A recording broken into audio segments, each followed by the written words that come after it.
I'm Dr. Orlando Sacay. I worked for President Marcos during the entire martial law years. Some people are saying that declaration of martial law was bad for the country. There are also people are saying that it's better during the martial law years. I would like to explain firstly why martial law was declared, and secondly, what happened during the martial law years. Before martial law was declared, the peace and order situation in the Philippines was very bad. Everybody had a gun. You had to have a gun to protect yourselves from people who also have a gun. The peace and order situation was so bad. Don't go out at night, you'll get held up. Corruption in government was rampant. The drug trade was starting to boom. My sister wanted to put up a resort in Lake Caleraya. After a few days, some men came to our house in Los Baños, and these were NPA. They introduced themselves as NPA, and they were demanding that my sister pay them a monthly due to manage the resort. And of course, I did not agree, my sister did not agree, and we stopped that plan to put up a resort. But there's another resort in Lake Caleraya. The manager refused the demand of the NPAs. What did they do? They skinned him alive and killed him. That's how bad the NPA was. There was a shipload of firearms that were intercepted. And this a shipload of firearms, was to provide firearms to the NPA. It's good that that ship was intercepted. Now, one morning, I noticed there was no phone, there was no radio, there was no TV. And then a military man knocked at my door and he said, "Sir, I have to confiscate your gun." I said, "Why? I have a license." "No, sir. Everybody must surrender their gun." You know how many were collected? 600,000 guns were collected. That's how many guns were owned by people. These were collected, and that's how many guns that were collected. But one of the things that President Marcos did, which stopped the drug trade, he arrested the drug king and had him shot by firing squad. That completely stopped the drug trade. We, of course, had curfew, 12 o'clock. You cannot go out of your house. And discipline was enforced.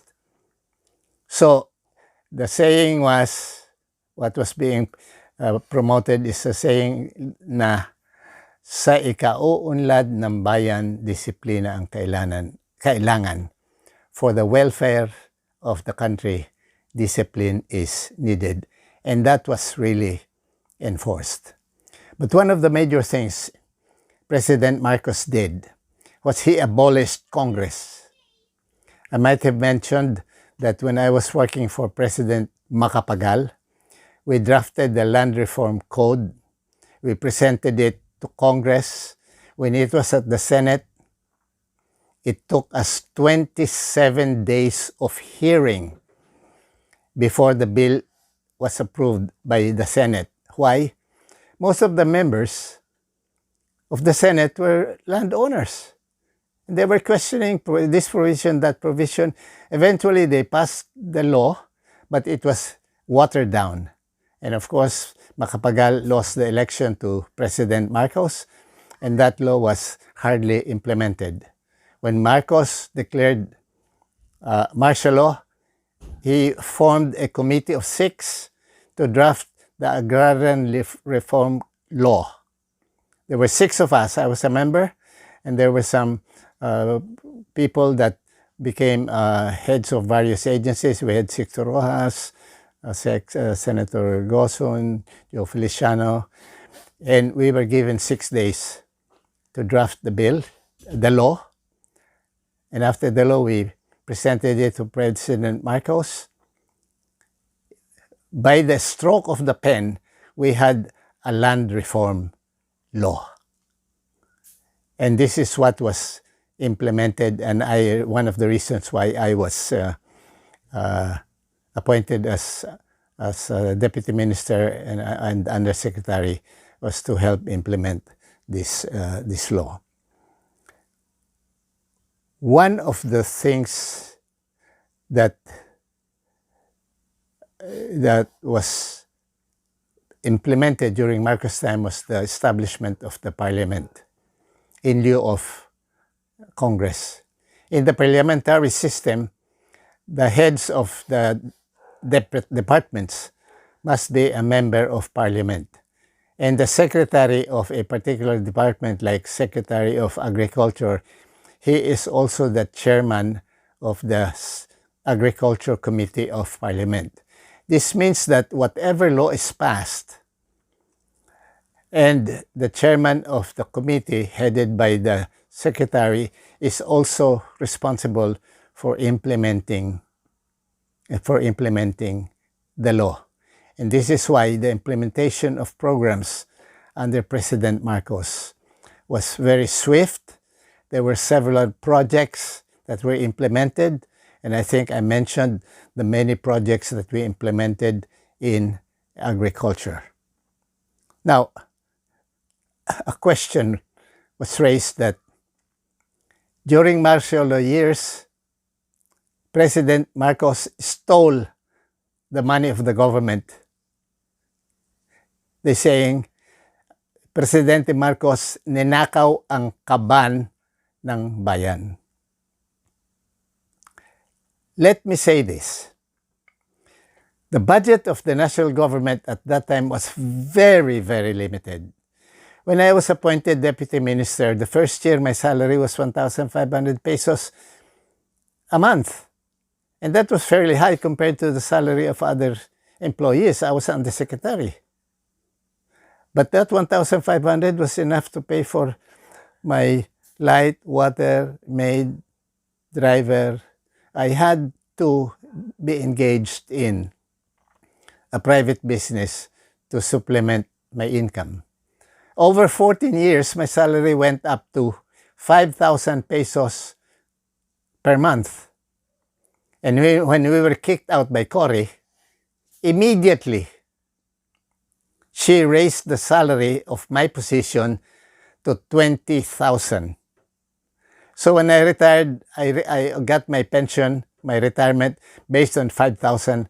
But then my position, the salary of my position was raised to 20,000. I would like to show you how much the budget was of President Marcos. During the 20 years that he was president, the budget was 600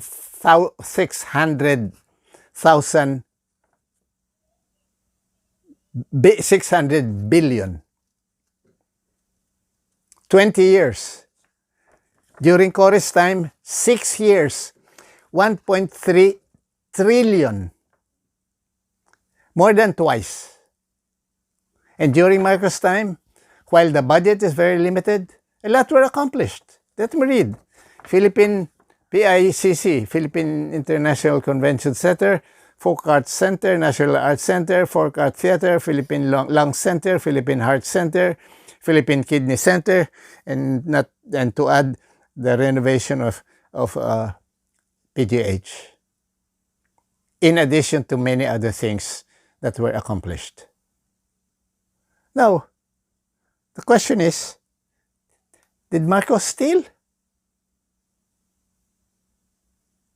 I would have never worked for a thief. Was it a sacrifice working for Marcos? Yes.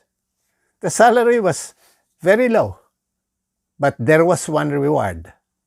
When we got kicked out by Cory, immediately I was offered a job with two other people. One is Dr. Ed Kisumbing, who worked with me on the Masagana 99 program. We were offered jobs at the World Bank. So, while I contributed to the administration of Marcos, it to some extent was helping the country and helping him implement. But I think there was really a reward. And the international institutes recognized our work with President Marcos. And these were primarily during the martial law years. Thank you for listening.